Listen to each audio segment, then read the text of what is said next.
Hello, students. Welcome to my subject of romantic poetry. It's lecture number 7. In the previous lectures, we talked about romanticism, its appeal, and its nature. Our today's topic is about Wordsworth's poem Lucy Gray, the critical analysis of the poem. The outlines are poet's biography, definition of poetry, the poem Lucy Gray, analysis of the poem, style and form, theme of the poem.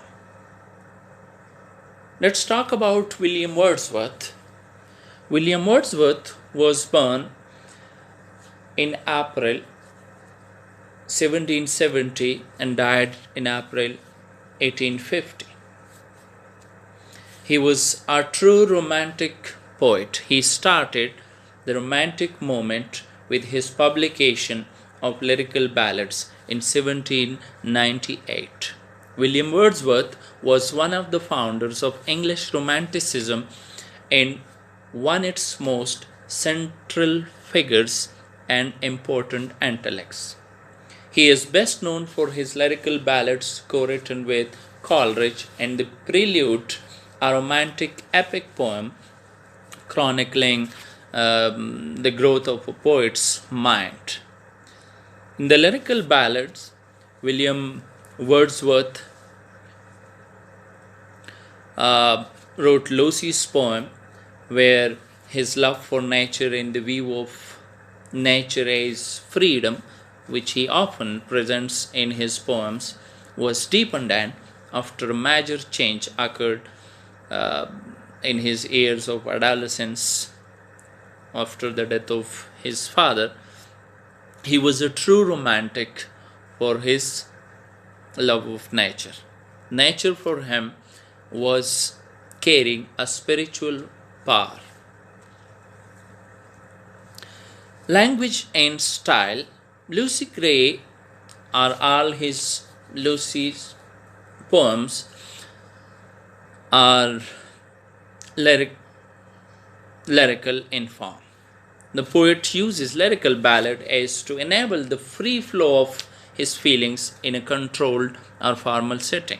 The story-like structure makes the poem simple and also reinforces the Lucy was only a child when she died. He expresses his love for nature in his poems by juxtaposing it with humanity. Lucy Gray is a perfect example of his writing style. The vocabulary is simple and words are constantly repeated to show the flow of the story. The repetition of Lucy's name, it goes like often had I heard of Lucy Gray, line 1, no mate, no comrade, Lucy, no, line 5, but the sweet face of Lucy Gray, line 11, in many a hill in Lucy did Lucy climb, line 31, where he repeats. Lyrical Ballads, as I mentioned, was the first publication of William Wordsworth, published in 1798. His poems of social protest is like Salisbury Plain, loco-descriptive poems such as An Evening Walk and descriptive sketches published in 1798, and The Borrowers, a blank verse tragedy exploring psychology of guilt. Poetry, according to Wordsworth, is the spontaneous overflow of powerful feelings. It takes its origin from emotion recollected in tranquility. Here he says is that inward eye which is the bliss of solitude, and the child is father of the man. Lucy Gray. The title of the poem Lucy Gray or Solitude is very significant as it directly relates to the subject. It's a lyrical poem. Lucy is the nature of the child character that is created to undergo the transition from a human being to a spirit that free to roam in nature. The child of nature. The repetition of the word Lucy Gray is used to remind the reader that the poem's purpose is to give recognition to the little girl whose life Gray represents Lucy's mood in state of mind. Gray is neither black nor white, but a color in between. The color symbolizes Lucy's isolation from companionship in her inability to full enjoy nature, which was her source of freedom. His thoughts of the afterlife is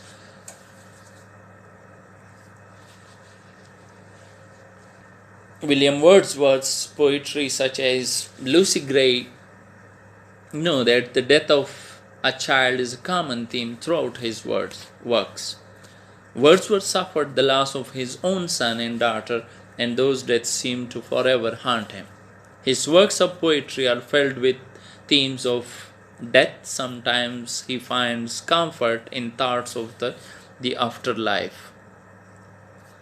Depiction of nature has been described in the poem. Lucy poems, as Lucy Gray is one of his Lucy poems published in the Lyrical Ballads, as symbolically she represents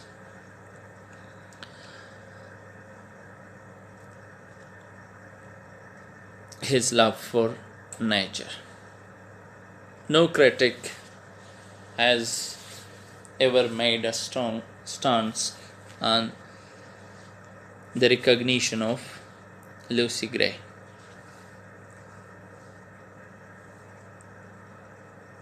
Critical analysis of the poem. This particular poem, Lucy Gray, was written some time after his other Lucy poems and is not often grouped with the others. Critics have not been able to come to a decisive stance on the identity of Lucy, and those who knew Wordsworth best claim that he was very elusive when asked about her. All that can be gathered about Lucy from his poems suggests that she represents more than one person, and that she is the combined representation of all the people that Wordsworth had loved and lost. No stance on Lucy's identity, as she seems to possess a supernatural perfection, a flawlessness of character. Her spirit seems to haunt Wordsworth, and he dwells upon her. The sheer number of poems which mention her reveal that he was forever thinking about her or those whom she represents.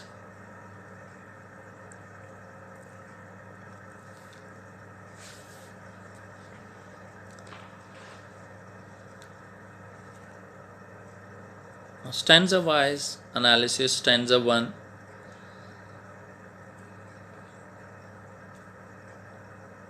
Oft I had heard of Lucy Gray, and when I crossed the wild, I chanced to see, at break of the day, the solitary child.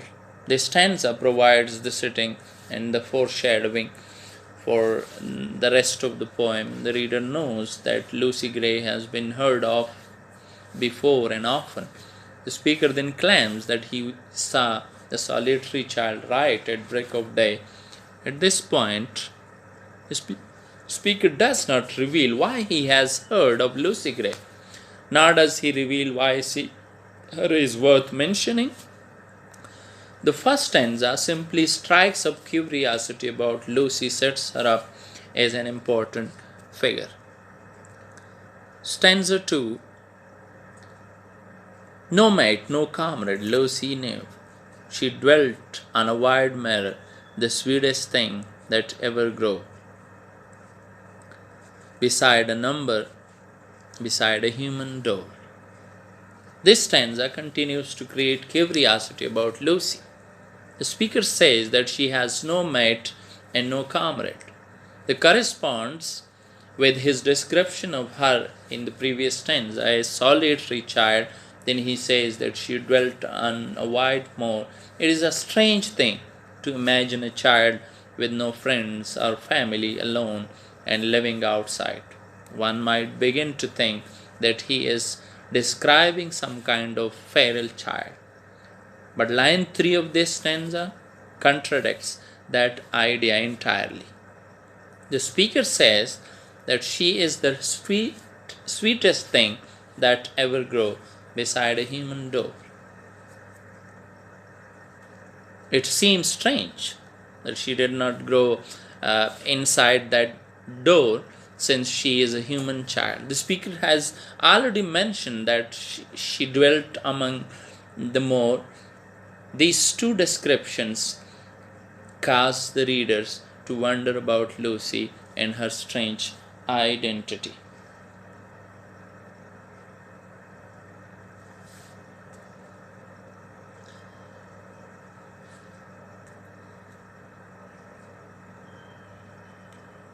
Some literary devices are used in the poem. Alliteration is a literary device that is used for the repetition of speech sound. Typically uses consonants. Consonant sounds at the beginning of a word to give stress to its syllable, like had, heard. Rhyme scheme, it goes with A, B, A, B. Stanza 3rd and 4th. You yet may spy the fawn at play, the hare upon the green, but the sweet face of Lucy Gray will never more be seen.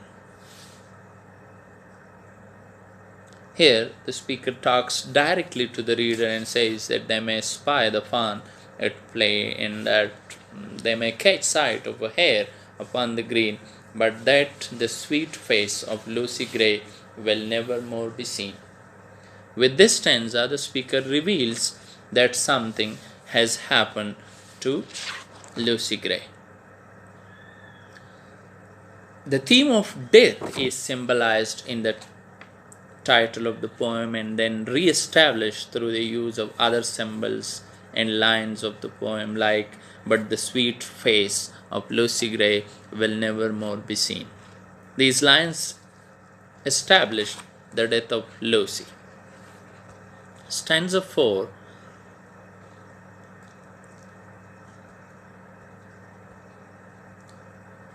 Tonight will be a stormy night. You to the town must go and take a lantern, child, to light your mother through the snow. In this stanza, the chords indicate that the speaker tells a story. This perhaps a story he has heard from another. He begins to talk from another's point of view. This person has sent out the child with a lantern in hand to find his mother this stormy night. Alliteration of ya sound is used. Sweet face symbolizes innocent and kind-hearted person. Stormy night symbolizes gloomy atmosphere. Kesara is a literary device which is used for metrical pause or break in a verse where one phrase ends and another phrase begins. It may be expressed by a comma, a tick, or two lines, either slashed or upright. Lantern here is the use of an artificial object to fight nature, and that is storm. A positive is a literary device that is used that appears before or after a noun or a noun phrase. Assonance of O. Assonance is a vowel rhyme, repetition of vowel sounds across a line of text or poetry at the middle of words that start and end with a consonant, but the middle word sound that goes is O. Stanza 5. That father will I gladly do. 'Tis scarcely afternoon, the minster clock has just struck 2, and yonder is the moon. Here, the speaker has already described Lucy as the sweetest thing. So it does not come as a surprise that she should respond. That father will I gladly do. This also reveals that the speaker within the quotes is Lucy's father. The father sends his daughter out at 2 o'clock in the afternoon. He asks her to take a lantern to her mother. Lucy gladly goes. Stanza 6. At this the father raised his hope, and supposed a faggot snapped a faggot band. He plied his work, and Lucy took the lantern in her hand. This stanza continues the story from the original speaker's point of view. He says that the father returned to his work as Lucy went out with the lantern in her hand. I gladly do. Lucy's obedience. Assonance of O is just struck, and alliteration ha, her hand. Stanza 7. Not blather is the mountain row with many a wanton stroke. Her feet disperse the powdery snow that rises up like smoke. Here the stanza describes Lucy as walking along slowly and carelessly, kicking up the powdery snow as she walks and watching it rise like smoke. Stanza 8. The storm came on before its time. She wandered up and down, and many a hill did Lucy climb, but never reached the town. With the first line of this stanza, the speaker reveals what will happen to Lucy. The storm came on before its time, and Lucy wandered up and down and climbed many a hill, but never reached the town. The first 2 lines of stanza 7 are used metaphorically. Her happiness is compared to that of a deer. What is metaphor? Metaphor is a literary device which is used for comparison of 2 different things, 2 unlike things that show hidden similarities or comparison between 2 things. And a simile like smoke. Simile is a direct comparison of 2 things with the help of like and as. We use as wandered being lost. Stanza 9. The wretched parents all that night went shouting far and wide, but there was neither sound nor sight to serve them for a guide. Here it reveals that at some point during the night, Lucy's mother returned home when her parents realized that Lucy had never made it to town with the lantern. They were wretched all that night, as any parent would be as they frantically searched for their child. They went shouting far and wide, but found nothing in the darkness and silence of the night. Stanza 10. At daybreak on a hill they stood that overlooked the moor, and thence they saw the bridge of wood a furlong from their door. Again the speaker mentions daybreak. This is a significant time in the poem. This is the time of day when the speaker mentions having seen Lucy Gray. This is also the time of day when the parents realize that Lucy has probably not made it through the winter storm. Auditory imagery is used as showing extent to which the parents were worried.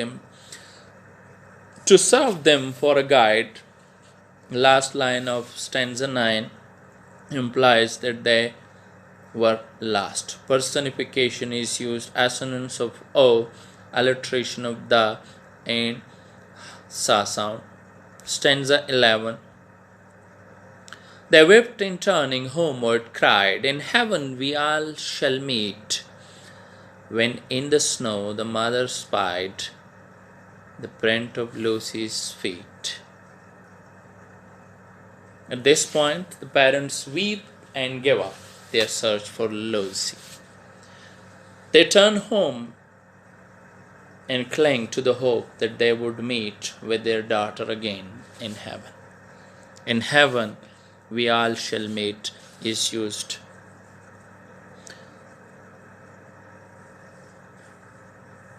as the last hope that we can meet our daughter here in this world. Here, they realize that we have lost our child, Lucy Gray. Stanza 12. Then downward from the steep hill's edge, they tracked the footmarks small and through the broken heathen hedge, and by the long stone wall. With this, the parents begin to follow her footprints. They see that she walked through the broken hardened hedge, and by the long stone wall, with hope in their hearts, they continue. Again, they gained hope. It was a sign of hope for them that they started following the footprints of her child. But by now, the reader is likely fully sympathizing with the parents. We got sympathies for her parents as they were feeling frantically searching, the weeping and accepting her death is of Lucy Gray. Auditory imagery is mourning mood. Euphemism is used in the second line of stanza 11. Euphemism is a literary device to use the inoffensive use of language as anaphora. Anaphora is actually oftenly we use it in political speeches and occasionally in prose and poetry. Anaphora is the repetition of a word or words at the beginning of successive phrases, clauses, or lines to create a sonic effect. Stanza 13. And then an open field they crossed, the marks were still the same, they tracked them on, nor ever lost, into the bridge they came.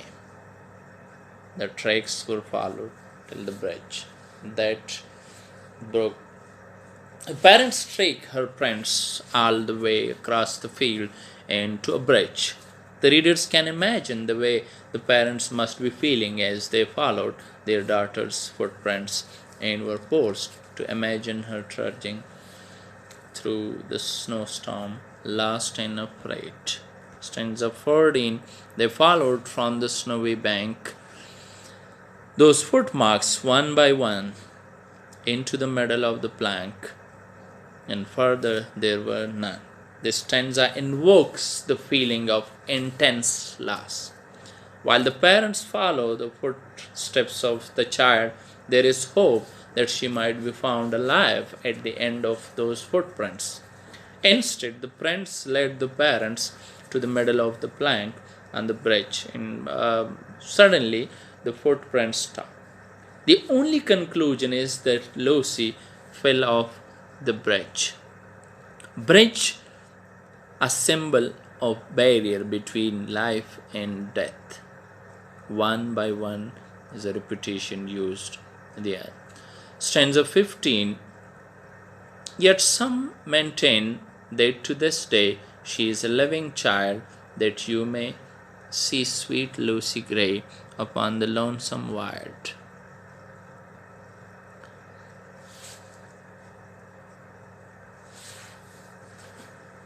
It reveals to the readers that the body of little Lucy was never found. Had it been found, people would not continue to claim that she is a living child, but they do. And furthermore, they claim that she can still be seen upon the lonesome wild. This suggests that it is the spirit of Lucy that is alive and can still be seen. This also gives more insight into the opening stanzas, in which the speaker claims that he saw her and that she was a solitary child. It was the spirit of Lucy Gray which he had often heard of and which he claims to have seen. Over rough and smooth she trips along and never looks behind, and sings a solitary song that whistles in the wind.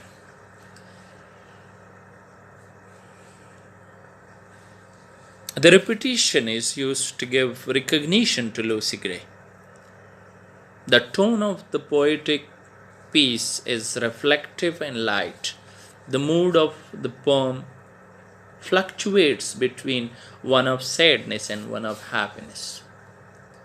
If we look at the first three stanzas, the tone was sad as Lucy's invisibility and her death was revealed. As the story progresses, the sadness of the mood fades and is replaced by happiness, joy, and acceptance. Here, the speaker repeats again that he has seen Lucy Gray. Here, if we look at this stanza, and he describes her as she is now alive, he says that she trips along and never looks behind as she sings a solitary song. Alliteration utta. She is a living child is used ironically as synonyms of a. Wild is a diction connoting to danger. Theme and remarks. Here, the poem is all about death, nature, and isolation, and it is a merger of humanness with nature. Wordsworth uses the poem to express human selfishness in contrast with the serenity of nature. He presents nature as a freedom and means of escape, and uses character Lucy Gray as to express the smooth transition. That's all on today's topic, and wish you good luck.